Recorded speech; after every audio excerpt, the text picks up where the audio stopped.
नमस्कार दोस्तों। जिस तरह हम लगातार ऐतिहासिक महत्व की, धार्मिक महत्व की, पौराणिक महत्व की, इतिहास के गर्त में जो चीज़ें छिपी हुई है, जो ऐतिहासिक जो पन्नों में छिपे हैं, उन चीज़ों को सामने लाने का हमारा लगातार जो प्रयास है, उसके ही तहत हम जब ग्राम बर्दा में आए हैं, तो ग्राम बर्दा में आने के बाद में हमें कई ऐतिहासिक महत्व, पौराणिक महत्व के मंदिर दिखे हैं, स्थान देखे हैं, जो किंवदंतियाँ हैं कि कपिल मुनि जिनकी तपस्या और हवन कुंड जो था वो एक बरगद के पेड़ के नीचे था, और वो बरगद का पेड़ आज भी विराजमान है। तो हम चलो आज अभी यहाँ से 500 कदम या 300 कदम दूरी पर ज़्यादा होगा, वहाँ चलते हैं और मैं आपको दिखाऊंगा कि वो जो ऐतिहासिक महत्व का पेड़ है वो कितना मायने रखता है, सांस्कृतिक रूप में, ऐतिहासिक रूप में, आज की तारीख में, आज का जो इतिहास है उसे हम बार बार दिखाने का प्रयास कर रहे हैं कि ताकि लोगों के बीच में जो कथाएं हैं, जो किंवदंतियां हैं, वो किस स्तर की, कितने प्रामाणिक रूप में है, हम उन्हें भी दिखाने का प्रयास कर रहे हैं। ऐसा कहा जाता है कि ये जो सामने दिख रहा है बरगद का पेड़, ये कहीं ना कहीं कपिल मुनि का यहाँ पर तपस्या स्थल थी। नकुल इधर है, देखिए ये वो बरगद का पेड़ है जहाँ पर बैठकर कपिल मुनि जी तपस्या क्या करते थे, हवन पूजन क्या करते थे। और ये जो बरगद का पेड़ है ये हजारों साल, लाखों साल पुराना हो सकता है, और इसकी एग्जैक्ट उम्र तो पता नहीं है, पर इस पेड़ के नीचे कहा जाता है कि कपिल मुनि बैठकर हवन क्या करते थे, पूजन क्या करते थे।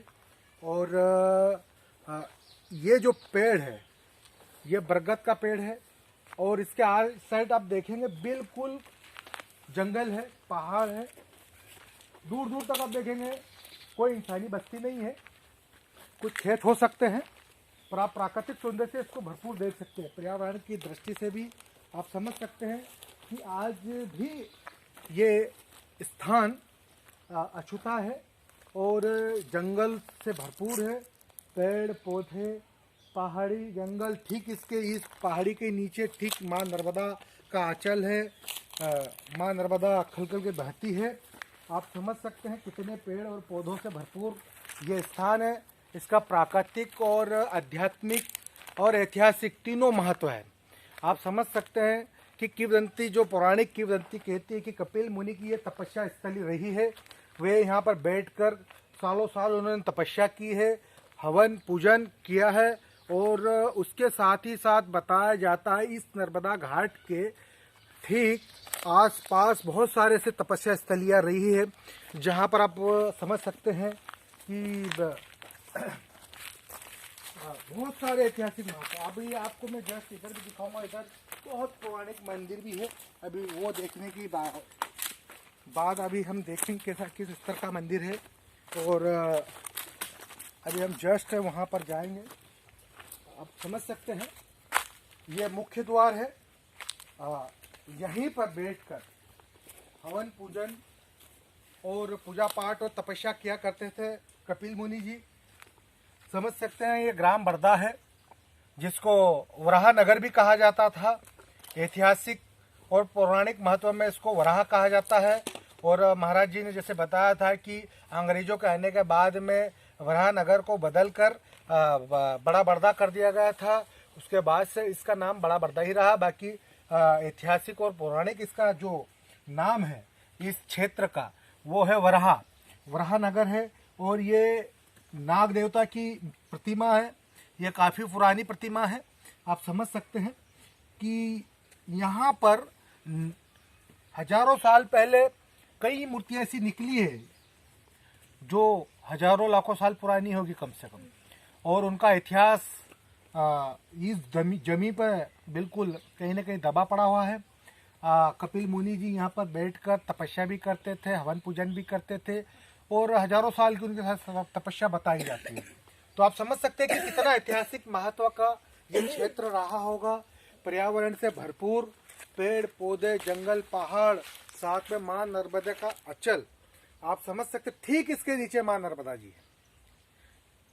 इधर उधर इस पहाड़ी के ठीक उस साइड पर हम ठीक ऊंचाई इस पे है, पहाड़ी पर है।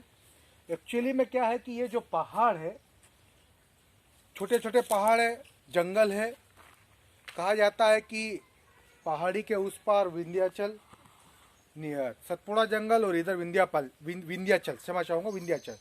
तो इस तरह के जो जंगल है, आप समझ सकते हैं यहाँ जंगली जानवर भी होंगे और कई प्रकार के जानवर हो सकते हैं। आप समझ सकते हैं इनके इस क्षेत्रफल में जो दूर दूर तक पेड़ दिखेंगे, आपको पहाड़ियाँ दिखेगी, जंगल ही जंगल दिखेगा। इंसानी बस्ती से काफ़ी दूर ये स्थान है। तो उस समय कितना जंगल रहा होगा जब यहाँ पर किंवदंती के अनुसार कपिल मुनि जी रहे होंगे, तपस्या की होगी, और उन की तपस्या के दौरान यहाँ पर किस स्तर का जंगल रहा होगा और किस स्तर का माहौल रहा होगा। आप समझ सकते हैं कि कितना ऐतिहासिक महत्व का स्थान है।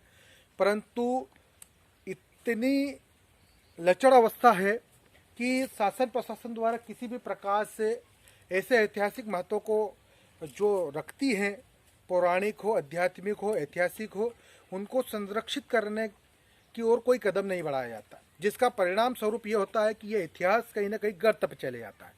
तो हमें इस इतिहास को बचाने का प्रयास करने की छोटा सा हमने कदम उठाया है। आप भी एक छोटा सा कदम उठा सकते हैं। आप हमारा साथ दे सकते हैं। आप हमारे चैनल को सब्सक्राइब कर सकते हैं, लाइक कर सकते हैं, कमेंट्स कर सकते हैं, और ज़्यादा से ज़्यादा इसको शेयर करें ताकि इन स्थानों पर आप आकर या शासन प्रशासन का ध्यान जाए, जिससे इनका पुनः निर्माण हो, इन स्थानों का बिल्कुल इनको पूरा तात्विक महत्व दिया जाए, इनका पहचान दी जाए, जिससे देश की पहचान बनी रहे, देश का इतिहास बचा रहे। जय हिंद, जय भारत।